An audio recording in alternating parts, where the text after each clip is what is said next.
Picture it, Redford, Michigan, 1994.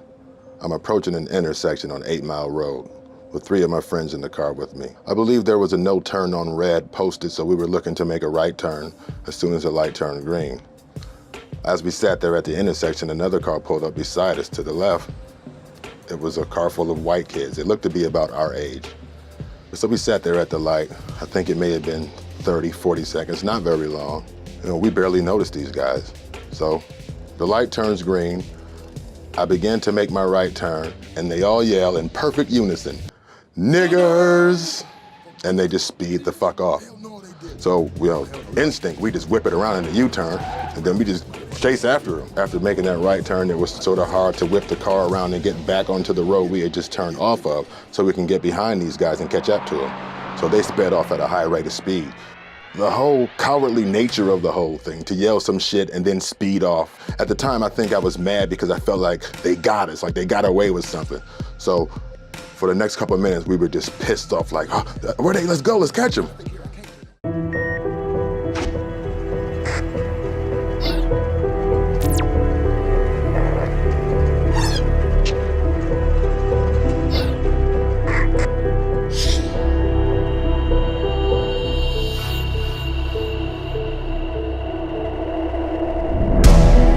Why do we keep placing the blame for America's racial disharmony on the president? It might be true that Trump has emboldened racists, but he's not creating racists where there were none. I've even read several times that Obama is to blame for the racial disharmony. And if it's true that a president could take a peaceful, tolerant nation and turn it into a bunch of racists, then that suggests that we're just a mindless herd of sheep. And I'm not quite ready to accept that yet. Because if you believe that the president is to blame for the racism in our country, that just lets us as a society off the hook and totally disregards the role we play in maintaining a society of intolerance. So it may be true this current administration has emboldened racists, but if that is true, you must also accept that they were already racist. And if you want to know how they got that way, you're going to have to look a little bit closer to home. I grew up in a white neighborhood. I think there was like 2 black families out of 150 houses, something like that. Mm-hmm. Tons of houses, a huge neighborhood, 2 black families. Went to school at a place where there was 1 black kid in the class usually for 24 white kids. Mm. I went to church at a place where there was 100% white. And so nobody ever told me anything about the racist world that we live in. And I feel like because of that, for my younger years, I was a racist. That is interesting. He said, was a racist. And what I took away from that conversation with Justin is that people can change. He's making progress. So some might call him a progressive, which in my opinion is a compliment. Because I think it's far better than looking backwards, looking toward history, wanting to repeat history, wanting to make America something it was before. In other words, make it great again. Justin is a forward-thinking individual because he's looking at what we could be, which is evident in his slam poetry piece, White People Us. White people us, pretentious, it's ridiculous. On the same bus, we get after-school detention. You 50 years in private prison. We citation. Brock Turner, you murdered. White cop paid vacation. Don't know how to listen, afraid to lose our position. Don't know what it's like, cause we're white. People, us. But I was so proud of him because this is how we initiate dialogue. This is how we start a conversation. I think he did a great job with that. I grew up in Georgia. I've always been in the South. And I remember hearing even my dad saying things, calling, we would drive past the poor sides of town and you'd see, folks sitting out on their porch and he'd go by and say, oh, look at them porch bunnies, and I didn't know until later on in my life, that's how fucking wrong that is. These are just people that are sitting on their porch. why? You know, like, where's the need to, like, hate them for that or make fun of them for that? But it's ingrained into the minds and into, you know, society. It is ingrained. Anybody who says we live in a post-racial America simply has not been paying attention. It's either that or they choose to cling to some romantic notion that we are all getting along, and we are not. I grew up, I'm adopted, and my parents are white, and so having a white mother and having to deal with those kind of situations, you kind of see where you're left out. And so I don't really remember all of the things that my mother said to me, because when you're 4, who remembers that? But she remembers, and she's recounted this story of sitting me down whenever I was 4 and saying, you know, some people aren't gonna like you. And whenever she was telling me this story, she almost started crying, and I almost started crying. And she said, you know, some people aren't gonna like you because of your skin. And as a 4-year-old, I obviously asked the question, why? And she said, just because it's based on your skin. And so that's really interesting that at age 4, you know, my mother had to sit me down and tell me that people aren't gonna like you just because of your skin color. I found it interesting what she said about her mother, who was white, sat her down at age 4 to tell her that she might experience some discrimination. Well, her mother not being black means she probably never experienced racial discrimination firsthand. She was aware of this because of her interaction with her own community, her own white community. And those of you who are honest with yourselves, you'll admit that that's where you learned it too. People want to be like, oh, well, you know, the civil rights movement happened. Do you realize how long ago in the blip of history of time that is? An entire culture cannot change in that short of a period of time. It cannot happen. Like, it was in my parents' lifetime. The civil rights movement was in my parents' lifetime. And my parents were against desegregating schools. My parents. I'm going to go out on a limb here and say that I believe Becca's parents were racist. Becca is not a racist. How did that happen? In 2nd grade, there was a kid who would refer to the black kid in our class as the N-word. And I did not know what it meant. I thought it was just a word that you called someone that you didn't like. Like stupid. Stupid. Or duty head. Or exactly, like duty head. Right. So one day we were going to get the grocery store and my sister kept crying and I called her the N-word. Mm-hmm. And my parents were like, they laughed. Like, why did you say that? What did you say? Kind of thing. And I was like, they were like, don't say that. Which is, you know, cool that my parents weren't racist. Right. And that's good advice. Good advice. And I just like, okay, well, why? And they didn't, you just can't say it. So like my parents never told me shit. That would have been a great opportunity to sit down. You know, let's have this conversation. You know, white people stole black people from their homeland and forced them to be slaves. And, you know, the long list of horrible shit that, you know, white people oppressed black people. And now it's the 90s and that shit still goes on, but we're trying to do a better job with that. And, you know, it's your job as a human being that's living in a world full of other human beings to be educated on this avenue. And oh, cool, thanks, Dad. You know, that would have been a great that would have been a great heads up, right? But he didn't. Not only is it important to be mindful of what you say to your children, it's equally as important to be mindful of what you don't say, because both could have potentially devastating effects. All right, let's go back to 1994. So once we realized we were not going to be able to catch them, they sped off. We don't know which direction they went. Did they turn somewhere? We had no clue. So somebody in the car with me, I can't even remember who it was. I know it was my brother and 2 other friends. Somebody said, fuck that, we about to beat the shit out of the next white person we see. Let's find somebody white and just whoop their ass. And so at the time, I'm like, well, you know, it wasn't like, it didn't take much convincing. I was still pissed. So yeah, that sounded like a great idea. We saw a guy in the park. I don't remember what he was doing, just know he was unsuspecting.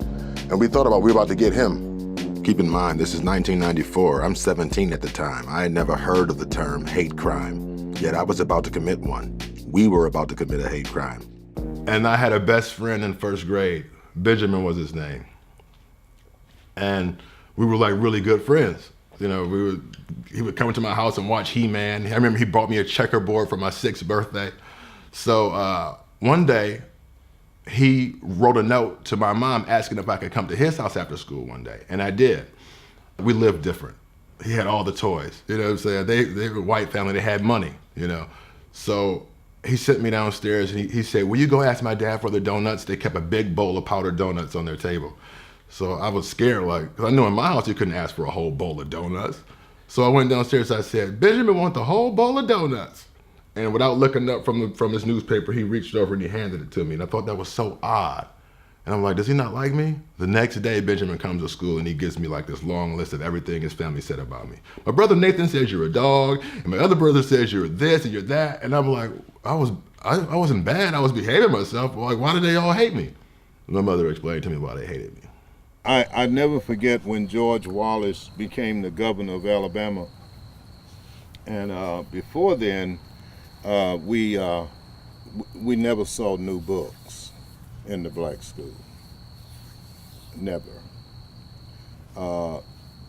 At the beginning of the year, a tractor trailer would come to our school and they would make an announcement, and all of us, everybody would go there to unload the tractor trailer. And this was right before school. And it was full of books from the white school. And Hand-me-down books. they were hand-me-down, and they were 3 to 5 years old. And we would get those books on the first day of school, and you had every derogatory name in there because the white students were told this going over to Cobb High, okay? And Seriously? I mean, every derogatory name in the world. But black folk had pride, okay? And basically, we would take those books home. And there were no plastic bags out of the grocery store. They were brown bags. And our parents would get the brown bags. And make book covers. And we would do the book covers. I used to make and we would book mix covers. up, what'd you call it? Something like plaster Paris or something to get all that ink out of there and everything. Right. And come back to school, and it was like a competition. Yeah. How did you make over your book? How did you make? Okay, and then it became a thing with the males because you see, the black girls would be noticing how your book was. you might could get a phone number. Yeah. So basically, what was meant for spite, I didn't even know that. and all that Yeah. was A celebration. Was a Yeah. celebration. Wow, wait a minute. Zach is talking about before George Wallace became governor. Well, Trump wasn't president then. Neither was Barack Obama. So what possessed these white students to scribble racial slurs and derogatory remarks in textbooks that they knew would be handed down to these black students? Tell AD about your experience with your yearbook last year, Fox. Well, we had a yearbook and we were letting people sign it. I didn't know where my yearbook was at the moment, but this kid had it, and when I found it again, it was covered in swastikas across the whole entire back, or there were 3 swastikas on it. This was last year? Yes, sir.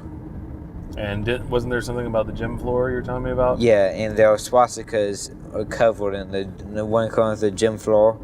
There was probably about 11. Just in this. What, did they take a marker or something? Yeah, marker, Sharpie. And they took a Sharpie and wrote on the gym floor? Yes. Drew swastikas on the gym floor? Did they ever find out who did it? I'm not sure about if they really properly investigated of who. And you've told me that, like, when you're in the cafeteria, like, there's lots of racist remarks, right? Very. Has anybody ever gone to like a principal or a teacher to report it? I have. You have? Yes, sir. I also have, or I may have addressed the principal of the school with not the nicest attitude and used a lot of profanity the day the yearbook came back home. Oh, so you had a conversation with them after that happened? Sure, let's call it a conversation. Yeah. That sounds a lot more civil than it actually was. Can we hear a little more about that? Fox came home. He was very upset. I mean, he was, he had tears in his eyes, and he was ashamed to show me his yearbook. And I pulled over, drove back to the school, and I was very emotional and may have dropped 4 or 5 F-bombs. And he said that he got it. He said that he would have probably used the same type of language if his son had brought home a yearbook covered in swastikas. Do you think this is something that they're learning at home from their parents or learning from other students at the school? I definitely think that their parents and their home life has an effect on how they feel about the other people. Right. But it's hard to separate those people who really feel that way or who are being influenced by their peers. Not okay either way, in my opinion. What if it was one of your friends using those types of racial slurs? What would you say to them? I would definitely call them out and tell them that that's not okay, and I don't condone those that kind of language or actions or whatever the case may be. I understand. Has that ever happened though? No. Oh, good. Not someone that I consider close. Has anything like that happened at church? Well, I've heard it from the youth group that's in my church, but... While in church? Yes. Wow. And what about scouts? Oh, yes, all the time. Over the past weekend, I've... many, just fluently. Are those scouts or scout masters? Most of them are scouts, but some of them are the counselors at the camp. And are those high school, college, or adults? I think. I know all of us old people look like. Yeah, when I was his age, I wouldn't be able to answer that Yeah. question. He was old. I don't know, y'all look 60. Yeah, exactly. I think high schoolish. Okay. And this is at Boy Scout camp? Yes. Okay, and they're using racial slurs there. Yes. Can you think of any place where human beings are where you don't hear racial slurs? In the family? At school, at church, at Boy Scout camp, you're hearing racial slurs. Yeah. In the family, but... But in your family doesn't use racial slurs. No. See, that's the point I'm trying to make. You see the point I'm trying to make? They get it from home. Yeah. know? Well, I mean, even, the kid-on-kid peer pressure influence has to originate from somewhere. The generation of young people today didn't come up with this shit. It was learned and instilled from previous generations and centuries of bigotry and hate. Personally, I don't think Donald Trump is to blame for the racial disharmony. I think the people are to blame. These are the roles of the President of the United States. Nowhere is it written that he's supposed to be the moral authority. If you don't know that it's wrong to discriminate, if for no other reason than the fact that you wouldn't want to be on the receiving end of discrimination, then it is not the president that has failed you. It is your parents. They have failed you. President is not your daddy. Again, let's continue with the 1994. The plan was that we're about to get out and beat the shit out of him. And then it occurred to me, I said, that would be kind of fucked up. This dude had nothing to do with it. And we would be just as wrong as these police officers who target us because we look like the last 20 or 30 criminals they arrested. If I hadn't taken the time to give it a second thought, some innocent person may have been assaulted. You know, two wrongs don't make a right. And I didn't need a politician to tell me that. There's no president who told me that two wrongs don't make a right. You know who told me that? My mom told me that.